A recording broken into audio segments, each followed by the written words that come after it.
guys dress like now the younger guys dress like and if I have to look at these guys, then I want them to dress better. And if no one's going to do it, then I want to do it. If the guy doesn't look good coming out of the fitting room, then don't sell it to him because he knows he doesn't look good and he wants validation. If he's trying on a lot of stuff, make sure that you're saying no to stuff that you really don't like. Not everything looks great. We know that. So be brutally honest. That makes sense. We throw like legendary parties. We throw ragers, open bar. We had tarot card readers. We had like dancers. They talk about it. And then when they think about, oh, I need an outfit, they're going to come back to Gotstyle. Know your accounting. Understanding how to put together a cash flow, do a P&L, kind of look at forecast properly, I think goes a long way because retail is definitely in the detail. How do you really stay customer-led when your core shopper is kind of aging out and younger ones shop differently? How are you going about finding that out? So we are in the process of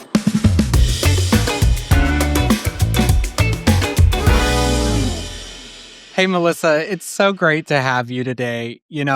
I really got to say, I'm really impressed with your origin story and how you put a lot of risk involved in that first opening of that store. And I would love to set the scene. 2004, paint a vivid picture for a lot of our retail listeners today. Really, they want to know. And I think it's a relatable story. So take us back to 2004. When you just decide to start your business? Sure. Well, I've always been in menswear, but I was working on the wholesale side. So I was working for a Danish company at the time, and I would go to, Denmark probably 6 times a year for sales meetings. And I would walk into these meetings, it would be all European men, and they would all be so well dressed. And then I'd come back to Toronto and it was the worst era of menswear at that time. It was, Ed Hardy t-shirts, True Religion jeans, oversized, baggy, sloppy, those 3-button suits, parachute style shirts, and square-toed shoes. And it was men dressed like shit. And it was like, if I have to look at these guys, then I want them to dress better. And if no one's going to do it, then I want to do it. That's amazing. So you had a lot riding in on that first kind of jump into the business and starting it on your own. Talk to us a little bit about that. I think I was so naive and so committed of what I wanted to do that I really didn't plan it properly. I did not have enough capital for what I was trying to do. But the saving thing that helped us is that we were asked by a new show that was coming up called Opening Soon by Design. So they wanted to film the whole process of us building out the store. And that really catapulted us in terms of, because at that time, cool. I know it was great. It was great to see that. And I think those shows always do well when, somebody has a breakdown. That was me. So it was a really captivating show, the whole process of us trying to build the store. So my first store was a second floor walk up. You had to buzz to get in. It was like in an office building. But it was like a brick and beam sort of thing. So it was like, 5,000 square feet.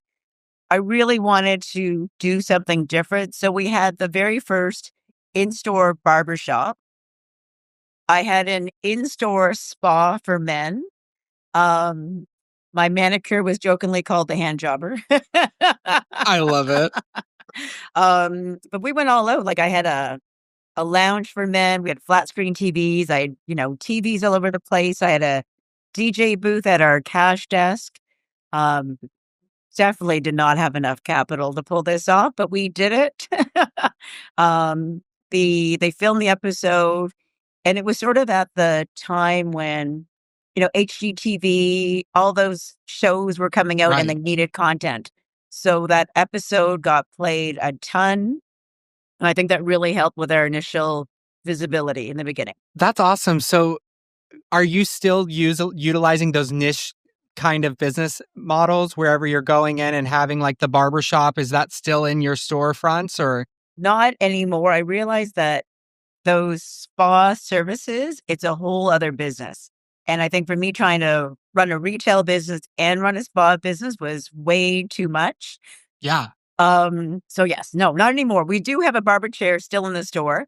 So when we do special events, I will bring in a barber to do, haircuts or little hot towels, shaves for our guys. That's awesome. So talk to us kind of about this idea of doing promotions and events. I think that's something that's really useful for small business owners really getting into the industry, especially small retailers. How could these niche businesses really boost your business? I think it's more, as an independent retailer, how can we compete against online? How do we compete Mm. against the bigger stores? And the only way we can do that is through community. So for us, we were really big on throwing parties.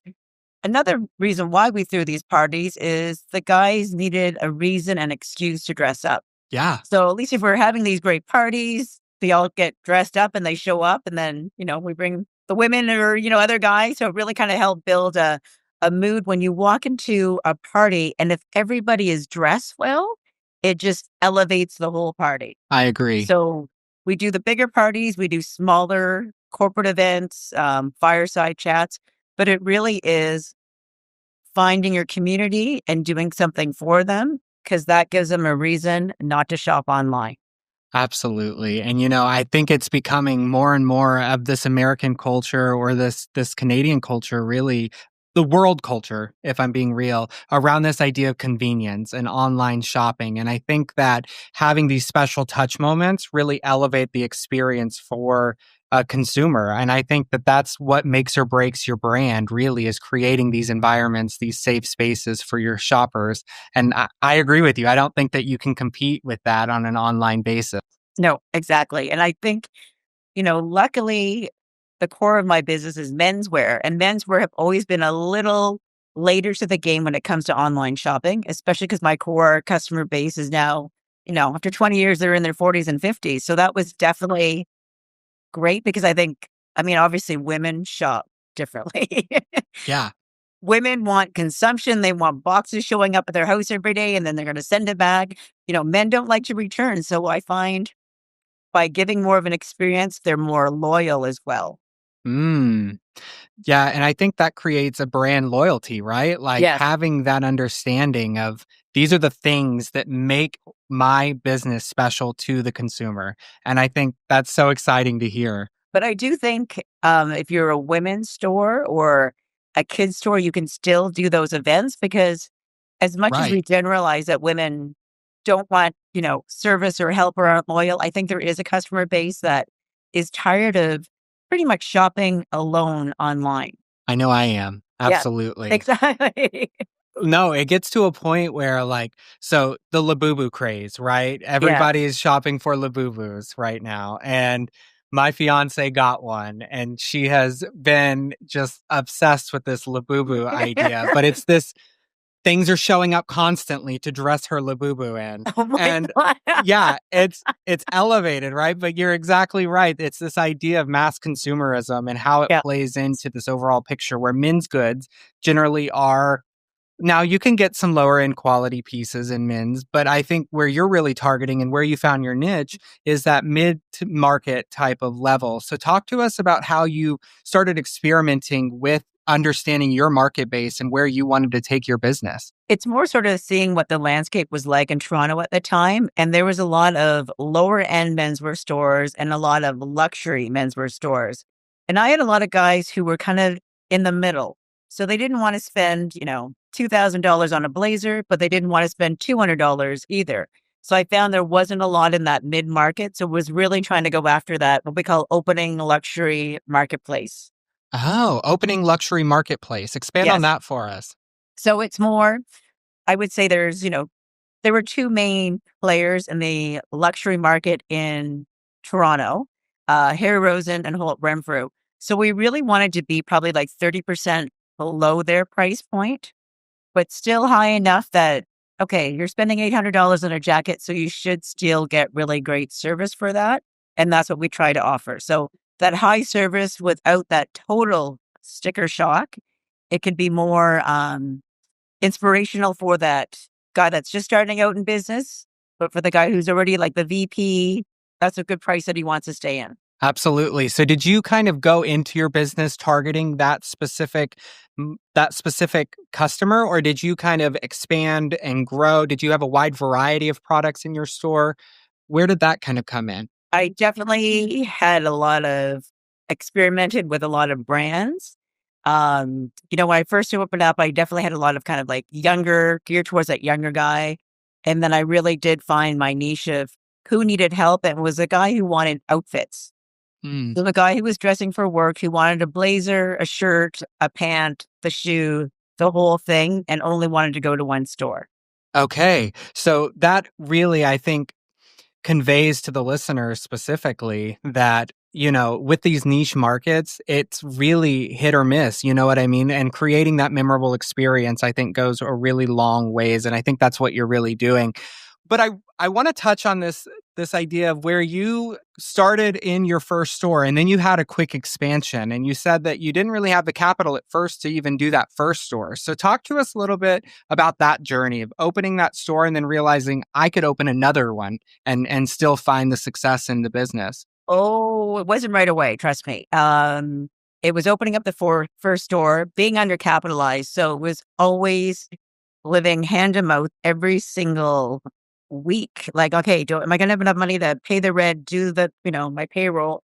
Right. Um, and I made the mistake of not having a lawyer when I signed my first lease. So I definitely screwed myself. So you So recommend that for first time brick and yes, mortar stores. get a lawyer, make sure they're looking at your lease.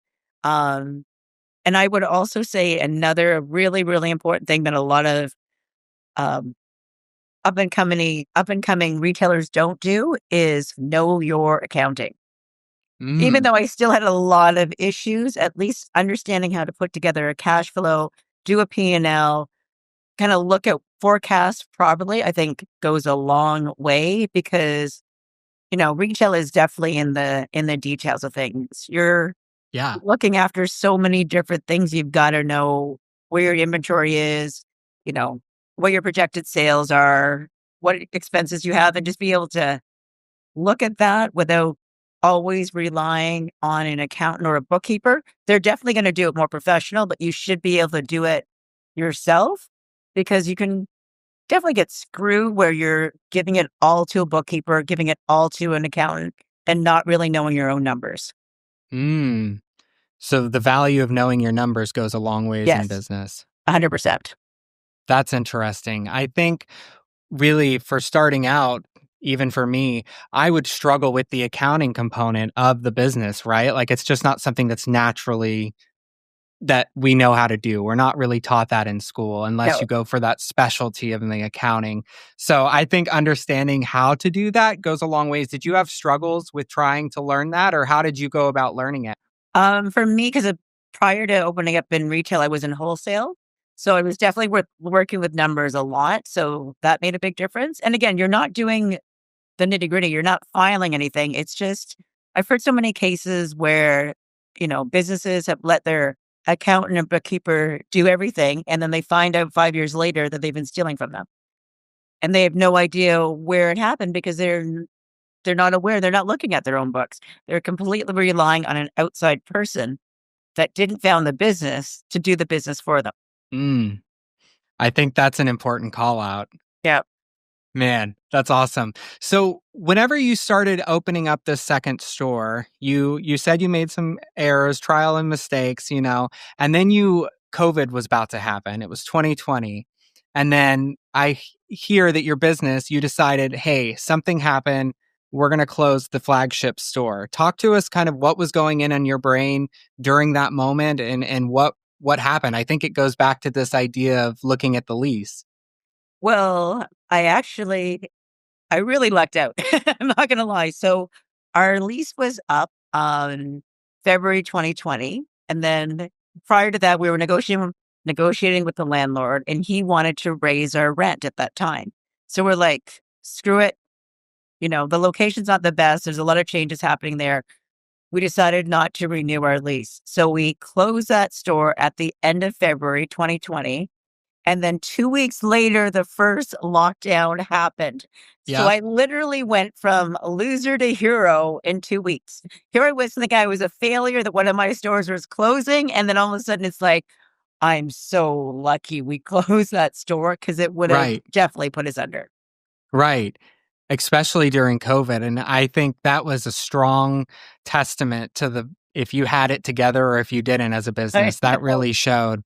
Well, congratulations for that because that, it could have went Oh, it another could have way. been so bad. And then really, COVID made you as a business owner try and do other things and sort of change how retail, how restaurants, how any business was done. Right. Um, we definitely really leaned into video shopping. Um, I remember for the first in Canada, Boxing Day is a bigger sale day versus Black Friday. Oh, So, really? yeah, it's a like Black Friday really didn't start to exist in Canada until recently when we were trying to compete with the US.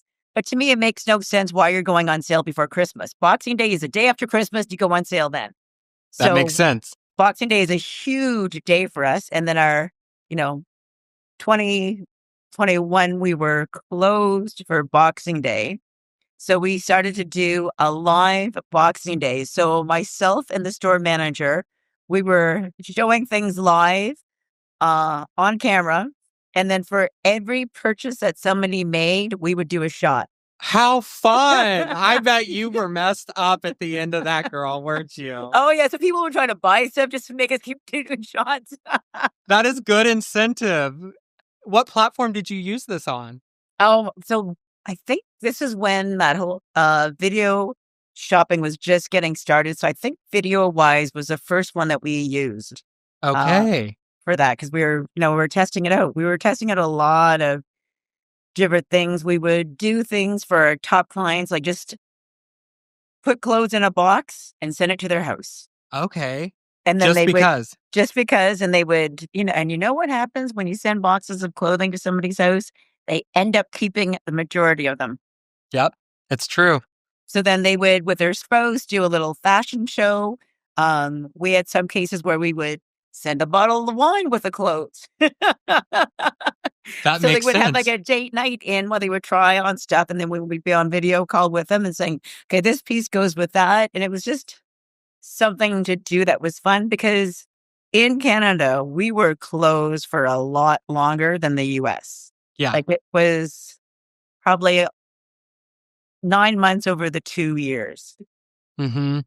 So we definitely had to be creative. Do you feel like you still utilize those tools and things that you did, like the lives and spaces Yes, like that? 100%. So we still do 2 lives a week right now. Um, and one of the main reasons was I did go to Shop Talk. Um, Probably there was a in between stage where you were allowed to travel, and it was in Vegas, and they were talking how live shopping was huge in China, that it was almost taking over online shopping. So we kind of wanted to get ahead of that. Um, and, you know, there's not necessarily a huge ROI on it right now for us. But what it does do is one thing that a lot of people don't realize is now with digital, that's another hat that you have to wear as a retailer. So now you've got to do all this content for all these different vehicles. So by us doing the live twice a week, it gives us content for our blog, our Instagram, our LinkedIn, our YouTube. So we just repurpose the content Very smart. again because it's a never ending process of having to make content. And how can you make content when you're so busy doing everything else? Right. Absolutely. So why not utilize it and make a Yep, sale or two in between? exactly. And at least That's just awesome. yeah, it is definitely kind of because when we first started the store, there was no social media. Right. So to go from no social media where you're just, doing it the old fashioned way to what it is now is a huge, huge jump. Yeah. How do you feel like you find your identity in this social world, right? So, as we're trying to better understand our brand identity and conveying that on an online persona, because businesses are personas in a way, how do you convey that brand across those online platforms? I think it's by staying true to the message that we've had from day one. And then for me, that's always been about educating men on how to level up, how to dress better, how to elevate. So the live that I do every Monday is based on that. What are some, tips on how to dress better? Where should your, sleeve jacket hit you on your arm? Like all those little niceties that a lot of guys don't know anymore because they've never worn a suit. Um, we definitely I think if you're and I think one thing too is having yourself as the founder or the owner do the talking or have your staff do the talking. So I don't think it makes sense, in my opinion, to have models, hire models. I think it's more authentic if you've got people who are in the store being the one delivering the content. Right. You're building a community when you Yep. sell this content. Exactly. And then when customers come in and they see me or they see one of my other staff who are, was on Instagram, it just kind of Right. again builds that familiarity. Right. And it's building the trust. It's creating a Yes. sense of loyalty to that person. Maybe they watched you for an hour on the live and were like, I got to come in and try that jacket. Yep. 100%. We're definitely seeing that because I do try to make sure that all my staff rotate and go Oh, on the nice. lives all the time. That's awesome. So everyone gets a piece of the pie. Everyone gets a piece of the pie. I love it. So how would you go about justifying the cost of these high touch services? These really in an environment where margins are tighter than ever. It is definitely, I mean, that's an ongoing issue because when you look at your expenses, the top two lines are always rent and payroll. So it's a never ending struggle. And it definitely is. I don't think I found the answer to it yet because I do think you need to have, again, that's what differentiates us from online, from department stores is by having somebody there that can help you. So if we're stretched too thin and you've got multiple customers coming in and then you've only got one salesperson on the floor and they've got to jump around for everybody, it makes it a little tougher. We are trying to work on doing more appointments. So at least the Hmm. team that's on the floor will know kind of a little bit more what their day is like, but it's still hard to manage. It's trust me, I've not yet figured it out. That's okay. I think we're all just trying to do the best we can in life. You know what I Yes. mean?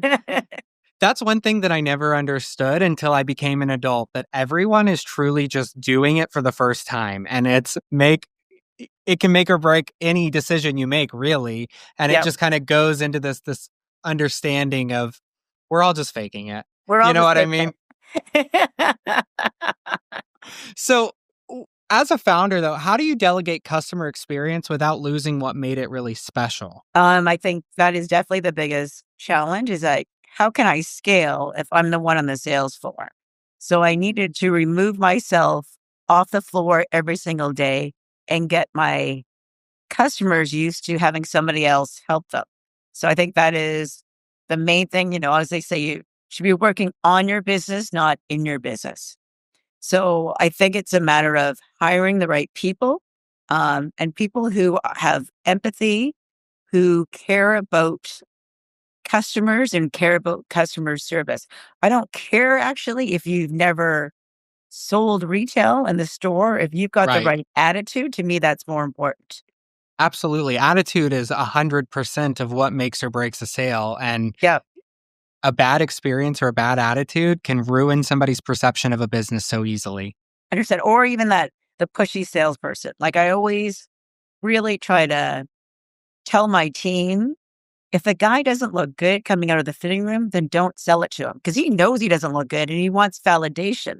Sometimes you can push a little bit, but I think we always try to be, if he's trying on a lot of stuff, make sure that you're saying no to stuff that you really don't like because people can sense when they're being like, oh, yeah, that looks great. Oh, yeah, that looks amazing. Oh, yeah, not everything looks great. We know that. So be brutally honest. Authenticity goes a long ways, right? And 100%. just just being an authentic person. And again, it goes back to that understanding of creating brand loyalty where people are honest salespeople. You want to build and maintain that relationship with your customer, and just selling them any piece never does anyone any No, favors. and they really appreciate it when you're honest with them because they're like, "Oh, they just said no. Okay, you're right. I Right. didn't Let's really try like that something piece." else. Yeah. So my running joke, back when I could be politically incorrect, was if the guy came out of the fitting room, if you wouldn't sleep with him, don't sell him that outfit. That's so funny. Oh, I love it. So, with that though, and I think it goes back to this idea of training your team to become a better salesperson. So, when you are looking for that right attitude, maybe they have zero experience, they have no experience selling suits or anything, but you know that they can sell with style and consistency. How do you replicate that across multiple locations? I have a really good operations manager that does the hiring for me. There we go. I've realized that I am not a good manager because I'm too nice to everybody. So I've got somebody I'm that looks guilty. after that. But I do think, again, like what she looks for and what we look for is more attitude versus I don't care if you were $1 million seller at another business. I want to know that you're going to take care of our customers and be honest with them. And that's why we tend to do a higher hourly rate and then a lower, we don't call it commission, we call it bonus rate. Yeah, it so I used to work in jewelry, which is a very competitive industry. Yes, And when I became the manager of jewelry, it became even more competitive because you're competing against each other on a commission-based level. And then there are different stacked levels of commission that you earn the more that you sell, which drives people to do not so nice things to each other. And competition is good in a marketplace, but only within reason, right? I agree. Because then you Yeah. get into, I've worked in those commission environments and you get like backstabbing, people stealing customers. Yep. You put stuff on hold in the back and they would come in and they would put your name, like somebody else's name on it as opposed to your name. It's just it does not breed a good family, because we talk about community to your customers, there's also community within your work environment. I mean, Absolutely. most of my staff, like I've got, 30 people that have been with me for over 10 years, which is That's unheard of in amazing. retail. That is never heard. Yeah, unheard of. That goes to show that you take care of your people and then in turn they take care of you. And I think a lot of business owners, whenever they're first starting out, they think, okay, I need cheap labor. I need them to do the certain task, which can really again go back to how your business is perceived Right. and poor service across the board for poor wages. Yeah, and that's why you're saying I can't really figure out how to, right Right. now manage the service and the payroll costs because I want to make sure I'm always giving that service. Right. So my payroll, I do get, I look at my percentage number, it's like shit, I gotta bring it down again. She's like, "Oh no." I So, know. let's talk a little bit about the events that you host in store. I think that that's something that could be touched on. So, what role do pop-ups or temporary formats play in your kind of strategy for long-term investment in your brand? In terms of the events that we do, to be honest, we throw like legendary parties. We throw Ooh, rager. that sounds amazing. So for our last one was, I think it was Valentine's Day, we had 300 people in our store. Open bar, we had tarot card readers, we had like dancers. It's an And event. it's an event and it's really more people ask, what's the ROI on that? To me, it's show my customers a good time. So they talk about it. And then when they think about, oh, I need an outfit, they're going to come back to Gotstyle. Um, the other events that we're doing is corporate events because we need to have alternate streams of revenue. Ooh, So we rent out our space for corporate events. We'll do, like I said, fireside chats, meetings. And then for a lot of them, we'll tie it in that everyone who attends gets a custom shirt. Or we'll do like I a need to presentation. attend. Yes. But we get the corporation to pay for it. Absolutely. So, because those guys are always looking for different things to do for their clients, because a lot of times, now they can't do sporting events. Now you can't do all these, you know, even sometimes with dinners you can't do. So we try to structure it so it's a meeting. There are drinks, there's food, and everyone happens to get measured for a shirt. Everyone gets, a free item of clothing. So That's awesome. it's a different way to do things. And again, alternate streams of revenue. And then we have these 20 guys that probably have never heard of the store coming to the store being like, oh, look at all the stuff that these guys have. Next time I need a suit, next time I need a blazer, maybe they'll come think of us. Right. So you're always thinking about that next customer, right? And you're Yeah. thinking about how you can build, I think it goes back to brand loyalty and just all of these touch points that you're doing and providing for your clientele show and create this brand loyalty, which goes a long ways for a business, especially in today's climate of online versus brick and mortar. And I think you found a mix between both brick and mortar and online that's working for you and your business, which is really exciting to hear. But how do you really stay customer led when your core shopper is kind of aging out and younger ones shop differently? How are you going about finding that out? So it is definitely a huge, huge issue.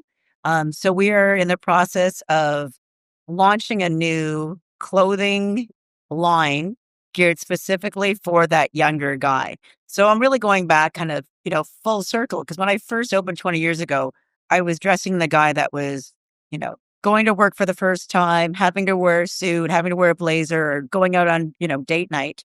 And now this younger guy, right now, like most of the banks are instituting 4 days a week.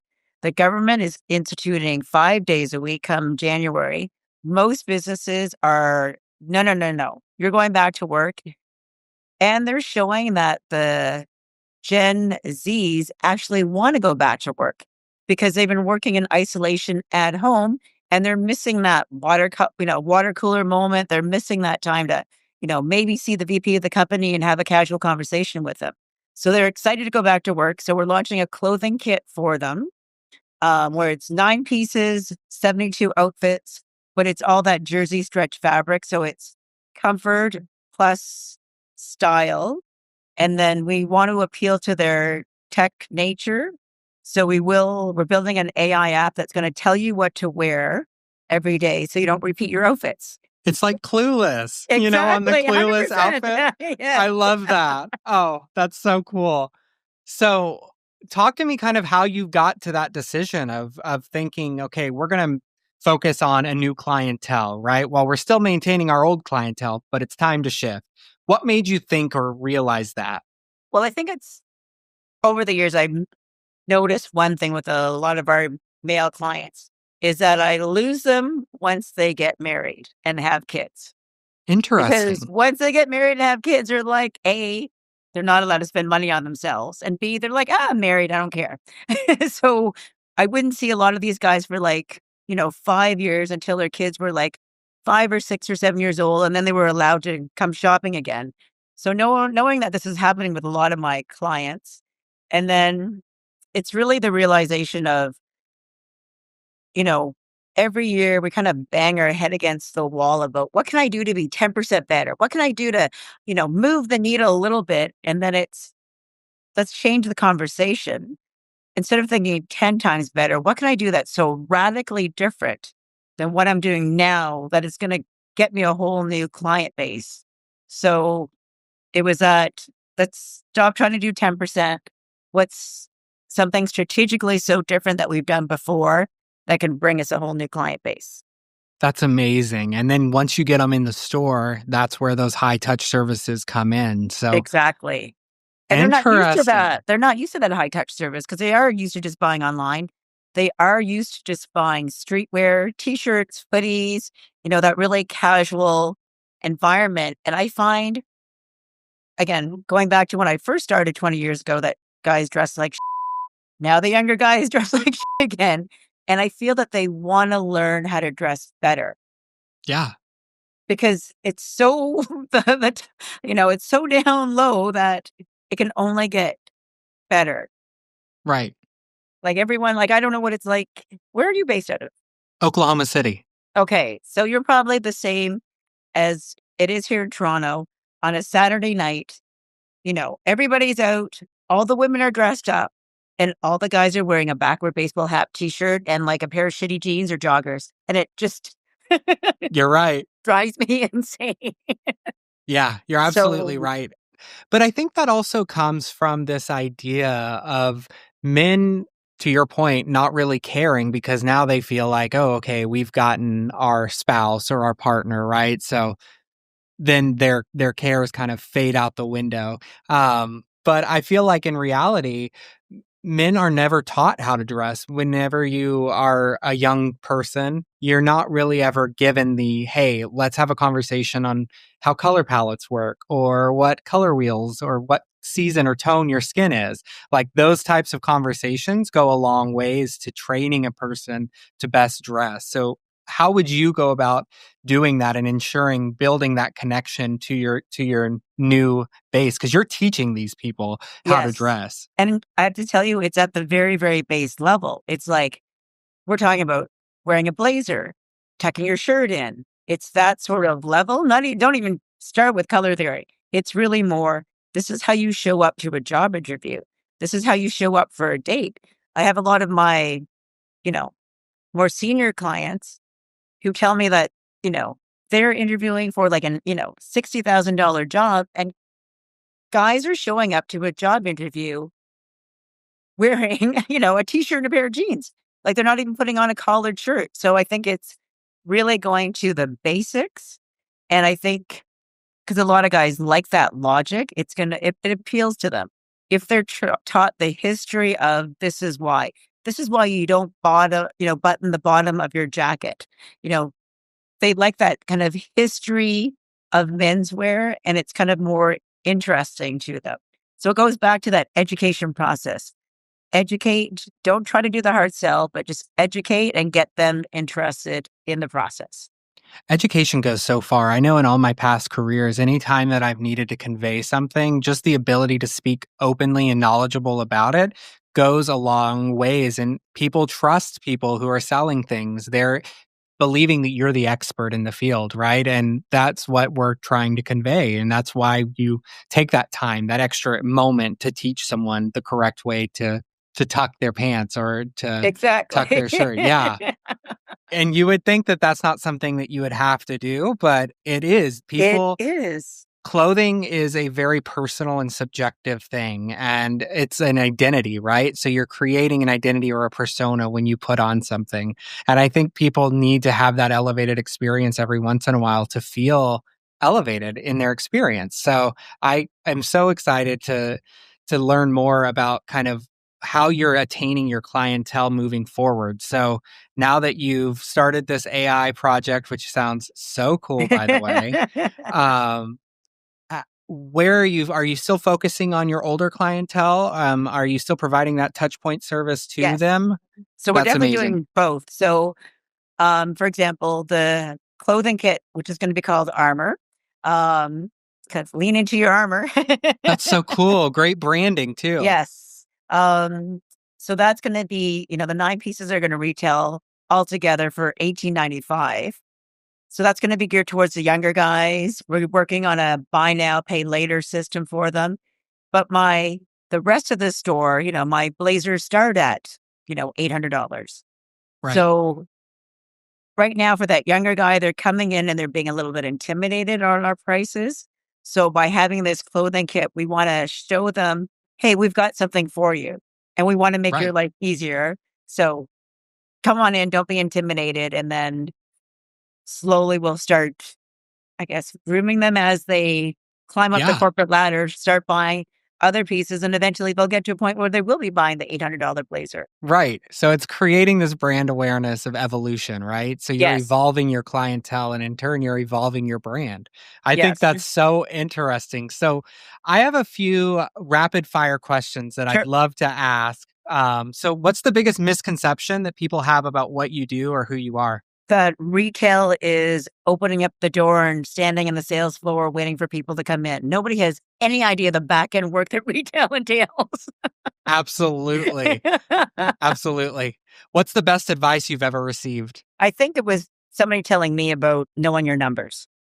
Okay. And I think we understand now Yeah. around yeah, that's a good one. And I Yeah. think with the automations of today's times, it just becomes easier too when you become 100%. familiar with ideas like QuickBooks Yeah. or things along those lines, those integrations. So, what's the hardest truth about your area of expertise that people just really don't want to hear? Um, I would say people don't understand how the clothing cycle works.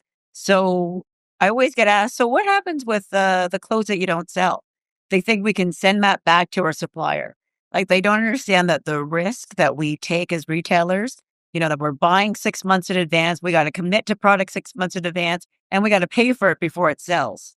So I've had so many people like, oh yeah, you just send it all back to your supplier. No, we You're had to like, eat this is it. not a loan system. Exactly. Wouldn't that be so much nicer if it was Oh just a my loan god. system? Your vendors or your dealers. Yes. Um, that's funny. So talk to me a little bit about that. This idea of going to marketplace and getting a vision for marketplace when you're trying to buy 6 months in advance. What type of research are you doing to prepare for that? The only research I do really is talk to my clients and listen to their pain points. I Mm. find one thing that I always tell people is I'm not in the fashion business. I'm in the solution providing business. So Oh, people don't ask me, well, what's in fashion for guys. I don't care what's in fashion for guys. Because if I look on the runways, it's guys wearing skirts or like that oversized look coming back again for guys. So I don't talk about fashion. It's just what can we do so you wake up faster, easier in the morning without having to think about what you're going to wear? What can I do to make you look good for date night? What can I do to make you look good for a business meeting that you have with a bank? It's those sort of things, and those are the questions that we ask our guys when they come in. Um, and for me, it's really, we're not fashion. We're here to make you look good. I love that. I Women's think is that goes difficult. against the grain. Yeah. Yes, but women's is different. Women's, you have to know your, but I do find that there is another type of women customer who shops more like a man in the sense that they want to get it once and done. I just want to come in once a season. I don't like shopping. Just find Right. it all for me versus the viewpoint that all women love shopping. There's a lot of, and usually the women are corporate women that don't want to shop. Hmm. So it's sort of, appealing to that customer and then my male customer. Okay, so whenever you're appealing to the opposite gender, right? What kind of tactics or opportunities do you see present whenever you're trying to capture their business? I would say, honestly, since I've always been in menswear, women's was definitely tough for us. So we've changed how we do women's wear. On the women's side, I only do consignment. Hmm. Was that through trial and error, or was that It was definitely just the realization that I cannot buy 6 months in advance for women because I can't predict what they're going to want. So I don't want to have the risk you didn't want to have the risk? So expand on that a little bit. So through consignment, you're losing the risk of, oh, that because, makes sense. yep, they're putting their product in. So I'm making less margin, but whatever they don't sell for that month that they're in the store, they take it all back.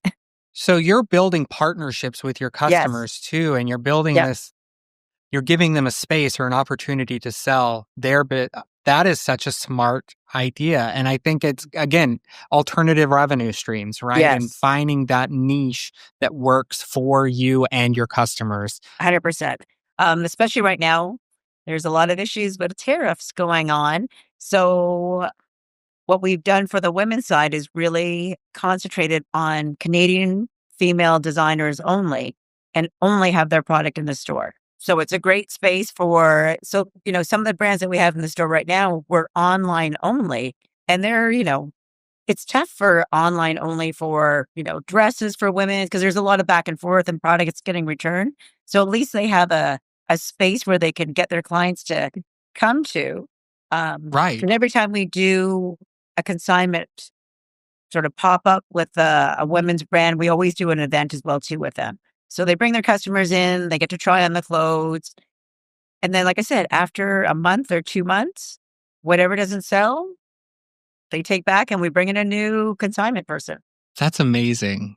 Really, that's truly inspiring because it's creating another sense of partnerships that some small business retailers may not think of, right? And how would you say that, and going back to your community conversation earlier that we had, how would you say that community has shaped the way that you're projecting to do your business in the future? I think it's going to be even more important, especially as we go after this younger guy because he doesn't have that community. Um, because I feel that they have been so isolated, growing up during the age of COVID, working from home. So with the launch of Armor, we're also doing like a monthly sort of events program where it's called Nights of Gotstyle, where you can pay a membership fee and you get to come to curated events that we do in store, or at different venues too, like if there's a new bar or a new restaurant opening. But I really want to dive deeper onto that things guys should know. So anything from how to tie a bow tie, good table manners when you're out at a business meeting, how to network with people, things that I think have been lost on Yeah. generations that I think they really want to be taught that again because nobody's really teaching them. Yeah. And today's isolated society as well, like everyone's behind a screen, right? So there's Yeah. not this attention to detail that goes into when you're building a fashion line or a fashion outfit, even. Yeah. Um, yeah, that's impressive. So, lastly, one of the last questions I have for you is right now, I am most excited about what? The launching of our clothing kit. The launching of your clothing kit. I Yeah. think that's such an inspiring idea too, around this idea of creating a curated list of the Items. experience. Chris, yeah, it's And so then exciting. to tie in with that, because I like to take on a lot of things. I've written a book that I'm trying to publish, but it's killing me. It's called Clothes of Conduct: Transform Your Wardrobe and Command Respect. Congratulations. Oh, I still have to get it published. Trust me. It's been 95% done for the past freaking year. I need to push myself over the finish line. You got this, girl. But hey, thank you so much for your time today. I really appreciate it. Guys, this has been Beyond the Register. Thank you so much. Give us a like, give us a subscription, and we will see you on the next one. See you later. Bye. Beyond the Register is sponsored by Genius, the modern point-of-sale system from Global Payments designed for retailers. Genius helps you reach your most important goals, whether that's simplifying your operations, tracking inventory, managing customer insights, or taking payments wherever your business takes you. To find out more, visit globalpayments.com/genius.